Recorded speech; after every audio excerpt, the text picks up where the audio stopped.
Guys, it's Riho. Thank you guys so much for the support on my last video. I really appreciated it, and I saw some of your comments, and some of you guys were asking for like an essays, extracurriculars, and just overall stats video, so that's what this is gonna be today. And if you have any more questions, feel free to leave them in the comments and I'll try to answer all of them. To start off with some background information first. So both my parents did go to college, but not in the US. They both went to college in Japan, so I'm not first generation. I went to an international high school for all 4 years, and I am not a US citizen. I'm a Japanese citizen.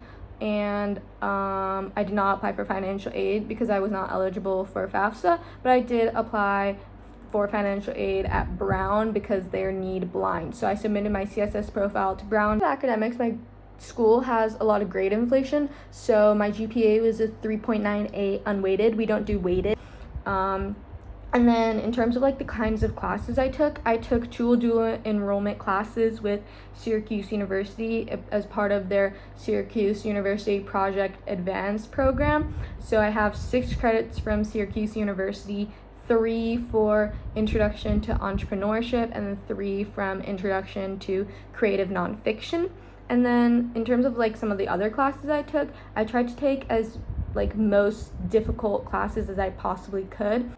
The only classes that I kind of like didn't take the most rigorous class was in science, just because I'm not very good at science and I'm a business major, so it doesn't really matter as much. So instead of taking like AP Chem or like AP Physics or anything like that, I decided to take AP Environmental Science, and then I took AP Biology my junior year. But if you're interested, this is like a list of like every single class I took in the 4 years of high school.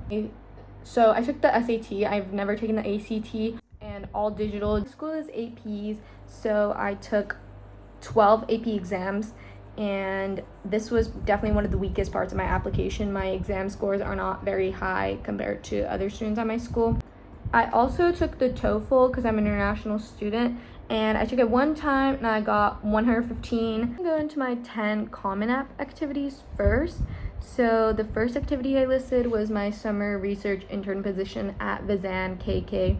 This company is a sustainable business consulting firm in Japan, and they're closely partnered with Doshisha University's Value Research Center, which I closely worked with.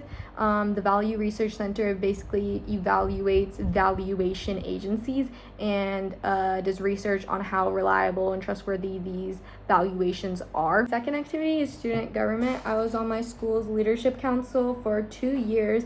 There's 5 leadership councils in our school, and I was on the service council. Third activity, I was the co-president of our cancer awareness club at our school. I was in the club for 4 years, and then I was a leader. I was in a leadership position for 2 years. Fourth activity, I was in junior economic club, which is an international organization that's completely student run. It's a nonprofit, and I was in the Tokyo chapter. I was the vice president of the Tokyo chapter for 2 years. I was also in the Stanford E-Entrepreneurship Japan program in the fall.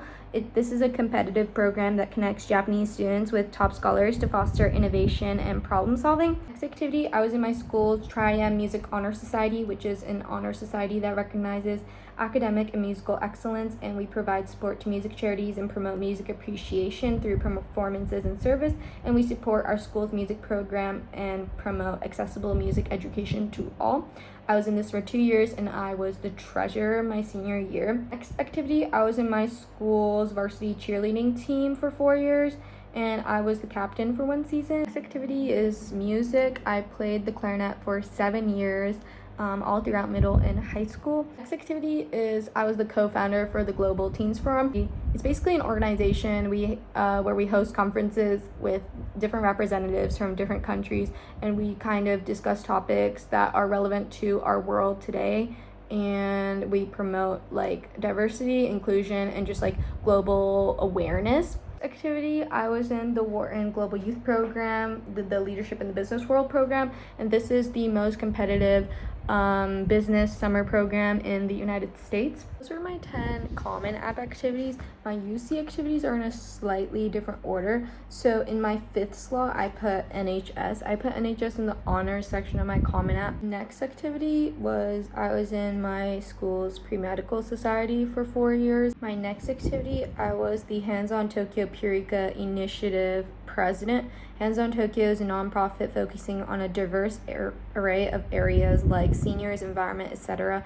And the Purika initiative promoted youth involvement of international students in environmental causes using the social media litter picking app Purika. I was a bus monitor at my school. I was Bus 26's head monitor.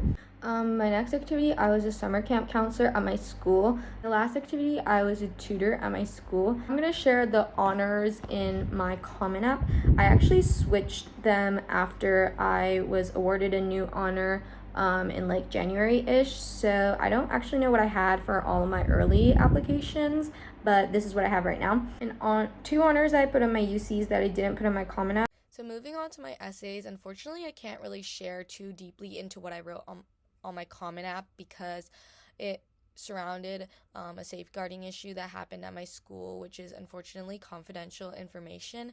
And Ty talked about how I basically overcame that and how there were a lot of ethical, moral gray areas surrounding that, and how I was able to navigate this through a difficult time where I had personal ties to what was happening.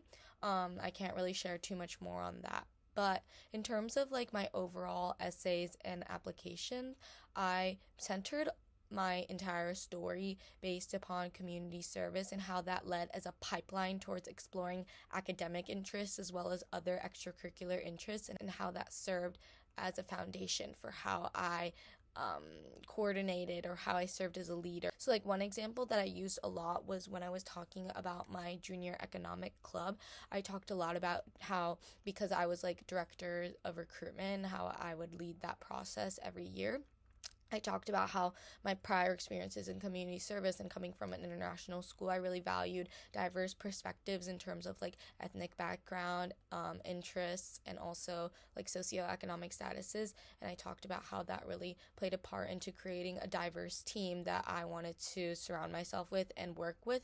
So stuff like that. In terms of my like why us essay, a lot of that was shaped upon like I'm very interested in community service and sustainability. And then I would talk about programs that each school had, specifically within like the business or economics department, that was tied to like for example like sustainability within business, or things like inclusivity and diversity and things like that. So that's something that I kind of would say is like a piece of advice I would give to like incoming students, or like students who are applying to schools, is to basically find like a super like niche interest that really defines you, and then try and look for like courses or activities or fellowships or programs that that specific school offers to tie it into why you're interested in that school specifically. In terms of like the UCs, especially because like I go to UCLA now, I would say that like the biggest thing is to basically just present yourself as a well-rounded student, but also every UC looks for different things. Like I can really only speak upon UCLA because of what I've noticed from my time here and from meeting a lot of students that were accepted to the school. I would say UCLA doesn't look for a spike student, and like I'm sure a lot of people are familiar with that term, but a spike student is someone who excels at one specific area of interest, like for example like tech, and only does tech related activities. UCLA doesn't really look for people like that. Obviously, like there are probably some people who are like that at UCLA, especially like athletes and things like that. But overall, from what general trends I've seen, UCLA looks for students who are well-rounded and excel in a number of different passions and also a number of different like avenues. And I would say I fit that mold extremely well. And so, especially for UCLA, you really want to show, if you are aiming for UCLA, you want to show that you are a well-rounded student and you excel at everything you do, and that you are involved in a multitude of different things that are seemingly unconnected, but you find a way to connect them throughout your application and throughout your mostly your PIQs. I would say try and pick PIQs that are going to show as wide of an array of your application as possible. So there are a lot of like education focused and academic focused PIQs. I would say try and only pick one of those, and for the rest of them, try and pick ones that are interesting. Like I picked like the creativity one, the leadership one of the academic ones, and then I picked like I don't really remember, to be honest, the fourth one I picked. But, like, just try and pick ones that are interesting and don't try and pick all of the academic ones if possible. I would also say try and think of a unique approach to each of the questions. Like, for example, the creativity one, I would try and approach it as creatively as possible, as like the prompt suggests. Obviously, if your central interest, or if you're like a vocal performance major, obviously like singing might be something that you want to focus on, but I would say if possible, try and pick a really unique thing that creativity can be tied to.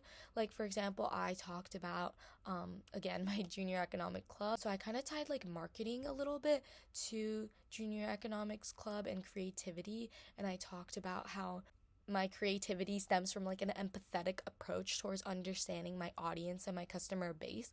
So something like that is a little bit more out of the box in terms of creativity, not just like drawing or like singing. And there's nothing wrong with picking stuff like that as long as you present it in a unique and creative way. So yeah, I would say those are my main like tips. If you guys have like any questions about like specific essays that you want me to talk about schools that I got accepted to, obviously, I don't want to speak upon schools I didn't get accepted to because I don't think that would be helpful for anyone, unless you want like help brainstorming. But yeah, and also for like short answer ones, I know Brown did this, and as well as like USC did like short answer ones. I would say like, especially for USC, I did get into USC.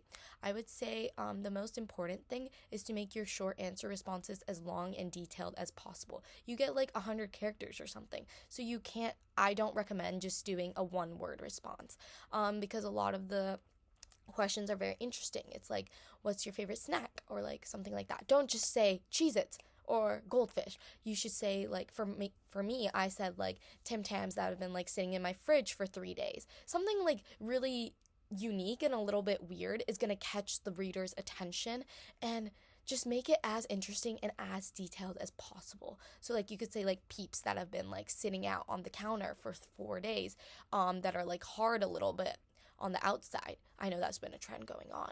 Something like that, or like my grandma's homemade cookies that have a secret ingredient like cinnamon or whatever. Something like that is going to really draw the reader's attention. So that's what I would recommend for the short answer essays.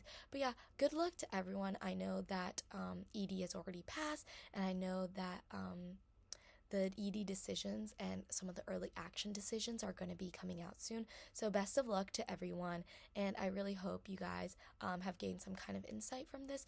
And if you guys need any more help, or if you guys have any ideas for future videos, I know it's been a really long time since my last video. Definitely like college has gotten pretty busy, but I can definitely talk about UCLA and just things that you want to think about before deciding to come here or anything like that. So yeah, I hope you guys enjoyed my video, and I'll see you guys soon. Bye!